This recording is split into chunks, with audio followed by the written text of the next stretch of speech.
Hello मित्रों, आज तीसरे दिन की कथा पूज्य माताश्री के चरणों से नियमानुसार पहले गणेश जी की, फिर राधे दामोदर की और फिर पथवारी माता की। बोलो गणेश जी महाराज की जय। अब मैं गणेश जी की कहानी कहती हूँ, सुनो।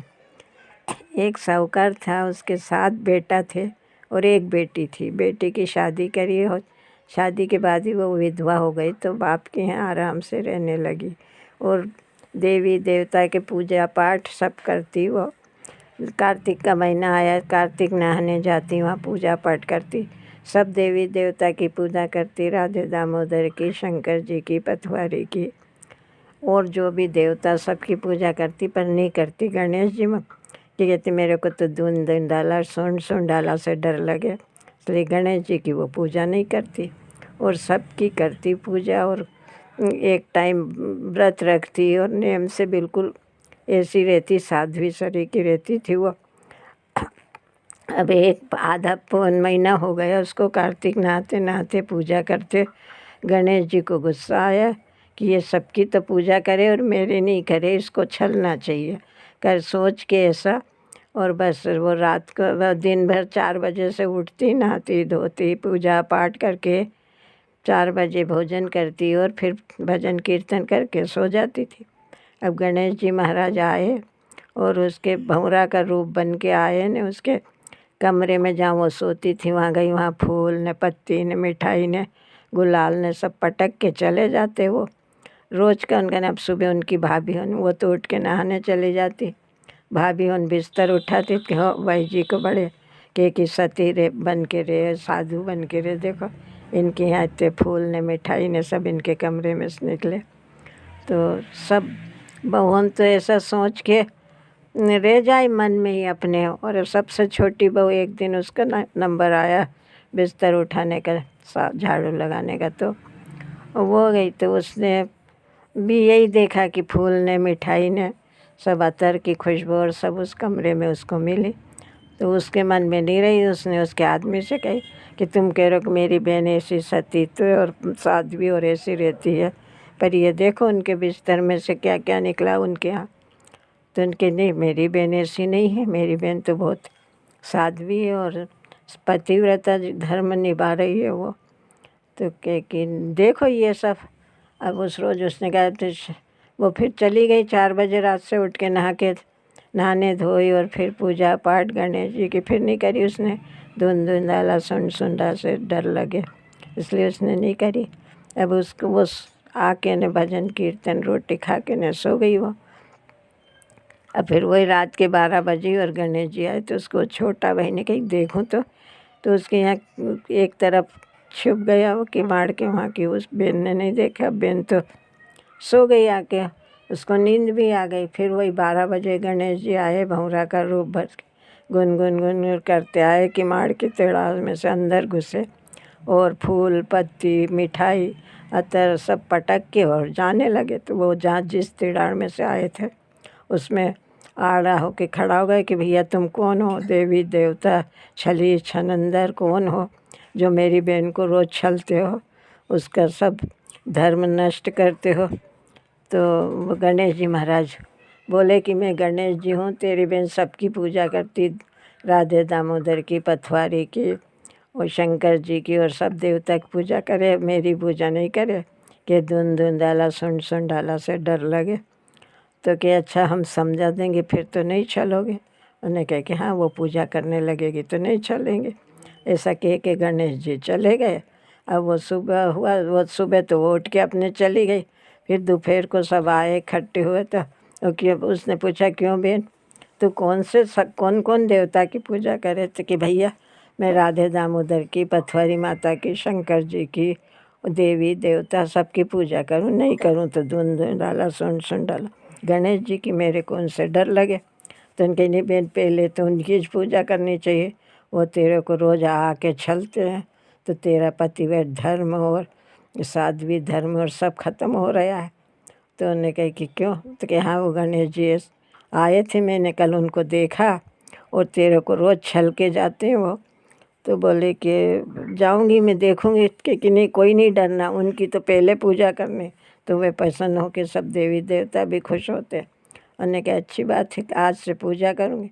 दूसरे रोज़ वो नहा धो के गई तो गणेश जी की पूजा भी करी उसने, सब देवी देवता की पूजा करी, पाठ करे। दोपहर को घर आई, घर आने के बाद में भोजन करा 4 बजे और सो गई वो। फिर उस दिन गणेश जी नहीं आए। अब वो नगर में राजा जी ने महल बनवाया, मंदिर बनवाया, उस मंदिर पे कलश चढ़ाने का था। तो सब वो कलश चढ़ाए, सब इतने अच्छे अच्छे धर्मात्मा और साधु महात्मा सब कलश वो चढ़ाए, तो 6 कलश तो सीधे सीधे चढ़ जाए और 7वां चढ़ाने जाए तो वो गिर जाए। तो सबने कही कि जो पतिव्रता होए और साध्वी होए उसको उसके हाथ से वो कलश चढ़ेगा।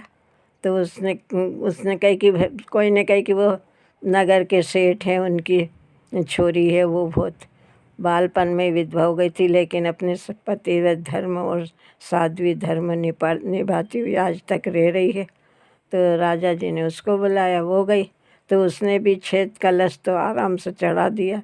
7वां चढ़ाने लगी तो चढ़ तो गया, पर वो तिरछा रह गया, सीधा हो ही नहीं।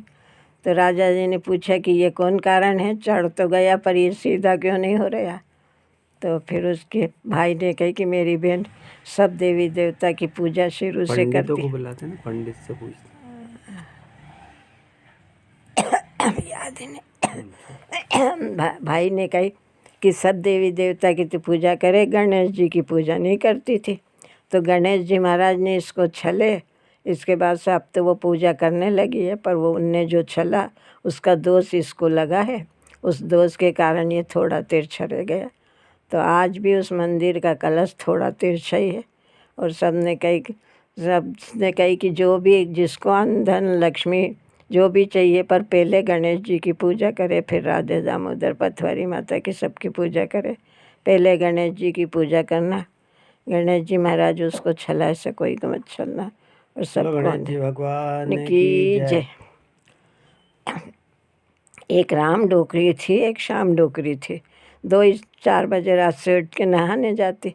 अब एक दिन उधर से वो नहा के आ रही थी, राजा जी उधर घूमने गए, तो उनके डोकरी, तुम ठंड में 4 बजे रात से नहाने आओ, तो कि हम 4 बजे रात से कार्तिक नहाने आओ। तो उन्होंने कही काय के लिए नहाओ। तो राम डोकरी ने कही कि मैं तो मेरे राम के हेते नहाऊँ। और शाम डोकरी बोली कि मैं तो राजा के हेते नहाऊँ, कि राजा अच्छा रहे, सुखी रहे और सब प्रजा को सुख से रखे, इसलिए नहाओ। तो राजा ने कही कि ये मेरे लिए नहाए, तो इसको कोई धन दौलत देना चाहिए, गरीब तो है। तो राजा ने एक नौकर से कद्दू बुलवाया खूब बड़ा, और उसके अंदर से चीरा लगा के सब बीजे गूदा निकाल के फेंक के उसमें हीरा मोती सब भर के, और उसके यहाँ शाम डोकरी के यहाँ भिजवा दिया कि जाओ रे ये उसके शाम डोकरी को दे देना और कह देना कि ये राजा जी ने भिजवाया है। उन्होंने कही कि अच्छी बात है, करके वे नौकर चाकर सब आए और शाम डोरी को ये कि ये राजा जी ने आपके लिए कद्दू भिजवाया है, आप रख लो। तो उसने ले तो लिया, रख लिया। फिर क्या को राजा जी भी सोचे नहीं कि मैं एक अकेली डोकरी हूँ, क्या खाऊँ कितना खाऊँ, और इसलिए उन्होंने इतना बड़ा कद्दू दिया, तो मैं कितने दिन तक खाऊंगी, इसलिए मैं तो इसको बेच आऊँ। तो वह सब्जी वाले की दुकान पे गई और बेच दिया। कुंजड़े की दुकान, अब आज की भाषा में कह दी, सब्जी वाले की दुकान पे गई और उससे कही कि भैया ये कद्दू कितने में लेगा। तो उसने कही कि 4 आने में लेंगे। उस ज़माने में 4 आने की बहुत कीमत थी। उसने वो 4 आने दे दिए, वो कद्दू ले लिया। अब ये राम डोकरी के यहाँ क्या हुआ कि साधु महात्मा बहुत सारे आ गए। उसने आटा दाल तो निकाल के उस घर में थी दे, और के महात्मा होना आप भोजन बनाओ, जब तक मैं सब्जी ला दूँ तो सब्जी काट के मैं आपको दे दूँगी। तो वो गई उसी जहाँ शाम डोकरी ने वो कद्दू बेच के गई थी, उसी डोकरी ने कही भैया ये कद्दू कितने में दे रहा है, इतना बड़ा, इतने साधु महात्मा आए मेरे यहाँ, तो वह भोजन करेंगे तो चाहिए इतनी सब्जी। तो कि अभी एक डोकरी मेरे को दे गई, 4 आने दिए मैंने उसको, तू 5 आने दे जा। उसने 5 आने दे के और वो कद्दू लेके आ गई, और घर में आके कमरे में उसने फोड़ा, उसको फोड़ के देखा तो उसमें से हीरा मोती चांदी सोना असरपी सब निकली। उसने कहा देखो साधु महात्मा की कृपा हुई मेरे ऊपर। तो उसने वे सब निकाल के धर दिए एक तरफ, और कद्दू को अच्छे काट कूट के छील के धो के सब्जी बना के उनको दे दी कि लो पर महाराज जी आप बनाओ। उनने सब्जी बनाई और सब्जी खाई, और उसके घर घी वी की कमी जो थी, इतना पैसा था तो गई वो जब अच्छा खूब घी तेल जो भी सामान उसको लाना था और ला के और महात्मा को दे दिया, और क्या आप अच्छे प्रेम से बनाओ और खाओ। तो उस साधु महात्मा कहने लगे कि ये डोकरी तो अच्छी है। उसने बनाया, सब ने साधु महात्मा ने बनाए खाए, और उसको भी दिया कि ले माँ जी तू भी खा ले, प्रसाद है भगवान का, राधे दामोदर का इनका। तो उसने भी वो थाली खाई। तो उस दिन का भोजन ही बहुत स्वादिष्ट और अच्छा रहा। उनने खा के वो तो चले गए। अब वो राजा जी ने उस श्याम डोकरी के यहाँ भेजा कि जाओ रे नौकर चाकर, कार्तिक में ये कोई दान धर्म कर रही, क्या कर रही देखो जाके। तो वो बैठी, उन्होंने कहा डोकरी माँ जी क्या कर रही श्याम डोकरी। तो कि क्या करूँ, बैठी हूँ मैं तो अकेली, क्या करूँ, क्या भी तू दान धर्म नहीं करे, कोई पूजा पाठ करे, बामन नहीं जिमाए। तो उन्होंने कहा कि कहाँ से जिमाऊँ, हमारा पास तो पैसा नहीं। उसके राजा जी ने पैसे भेजे थे तुम्हारे पास ढेर सारे। तो उन्होंने कहा कहाँ भेजे थे, कि वो कद्दू नहीं फोड़ा तुमने, कद्दू नहीं काटा। बोले कि मैं तो वो कद्दू 4 आने में बेची आई दुकान पे। तो फिर राजा जी ने उस राम डोकरी के पेड़ पड़े और कि माँ जी तू सच्ची कहती है कि राम के भरोसे ना आए तो राम सब कुछ करते हैं, और राजा के भरोसे ना आए तो वो कुछ नहीं करता। मैंने आज देव परख लिया। उस दिन से वो राम डोकरी को अच्छा मानने लगी, भगवान को भी अच्छा मानने लगे वो राजा जी। और वो अपने कार्तिक के महात्मा से और राधा दामोदर की पूजा करने से उसको ये फल मिला। हे राधे दामोदर भगवान जैसा राम डोकरी को दिया ऐसा श्याम डोकरी को राम डोकरी को दिया ऐसा सबको देना, और श्याम डोकरी को भी दिया था लेकिन उसकी किस्मत में नहीं था तो वो भगवान ने ले लिया। हे राधे दामोदर भगवान आपकी जय हो। जय हो। पथवारी माता की कथा। हाँ, पथवारी माता का हूँ।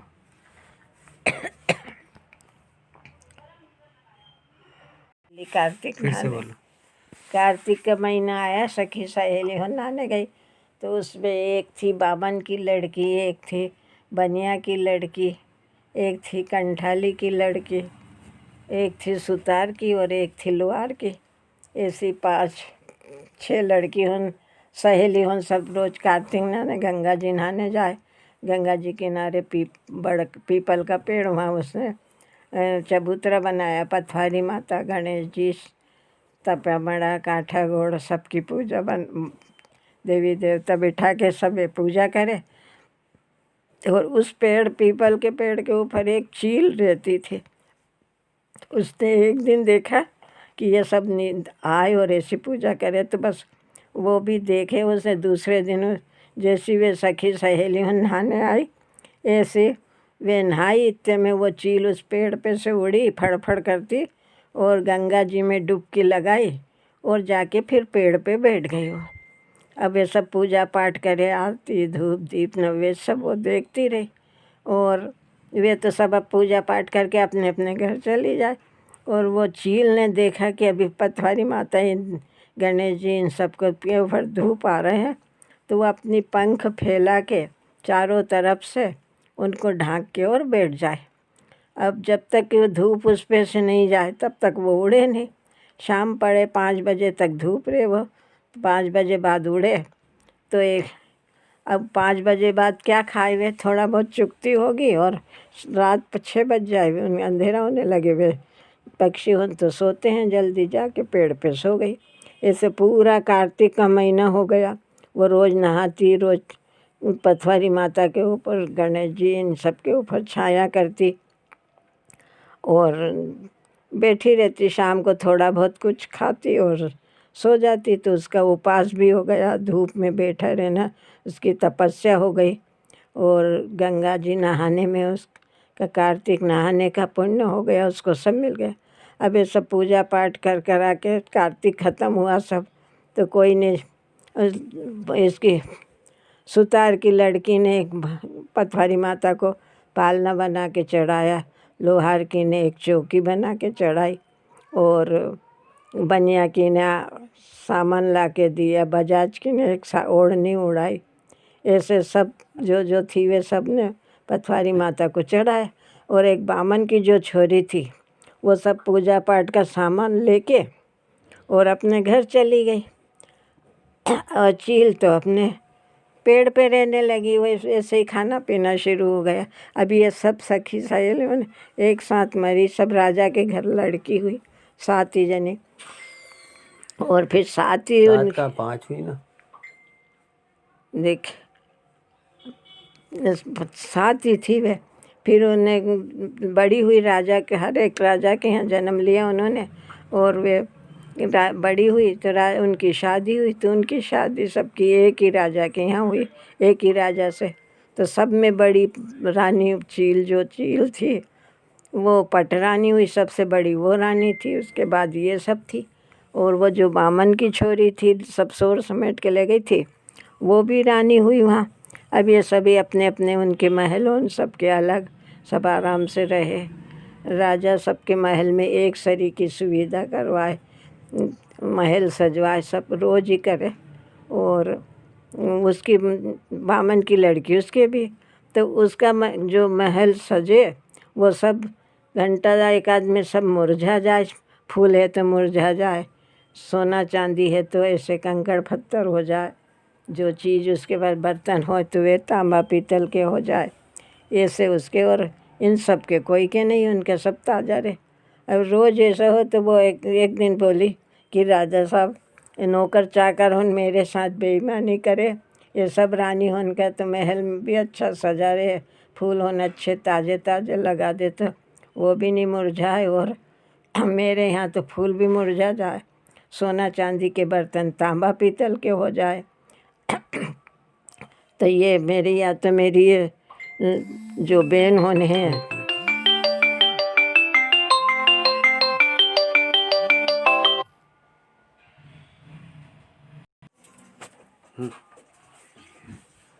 तो वो राजा जी के कि सब नौकर चाकर को डांटे, तो नौकर चाकर के कि हम तो सब रानी होन के महल एक सरी के सजाते, रोज़ सोना चांदी के बर्तन भी रखते हैं, और सब एक सरी के फूल पत्ते बिस्तर हो नए नए अच्छे बिछाते हैं। फिर पता नहीं इन छोटी रानी जी के इसमें क्या हो जाए।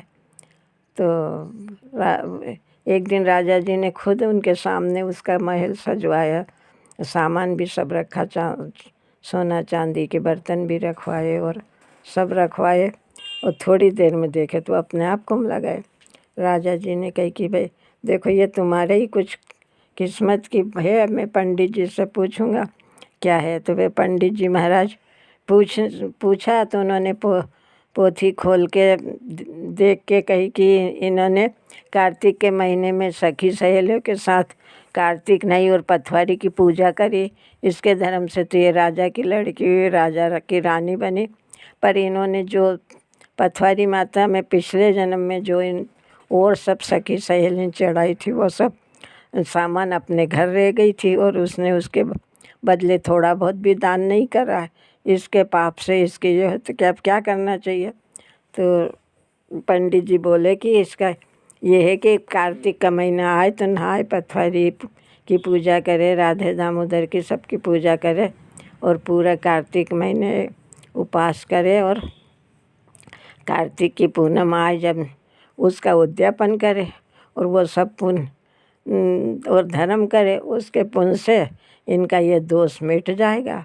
तो राजा जी ने ऐसे ही करा। कार्तिक का महीना आया, 4 बजे रात से उठ के कार्तिक दोनों जने नहाए और पूजा पाठ करे, दान धर्म करे, और आखिरी महीने में उद्यापन करा, उसमें बामन वामन जी माए और दान धर्म करके सब पंडितों को दिया। उसके बाद से उनकी वो जो कलंक था उनके ऊपर सिर पे, वो दूर चला गया और अच्छा राजा रानी सब अच्छे से रहने लगे। है पथवारी माता, उसको दिया से सबको देना। बोलो पथवारी माता की जय। बंधु, ये तीसरी श्रृंखला अपनी समाप्त हुई। प्रयास रहेगा कि चौथी श्रृंखला में पुनः आपके समक्ष प्रस्तुत हों। धन्यवाद।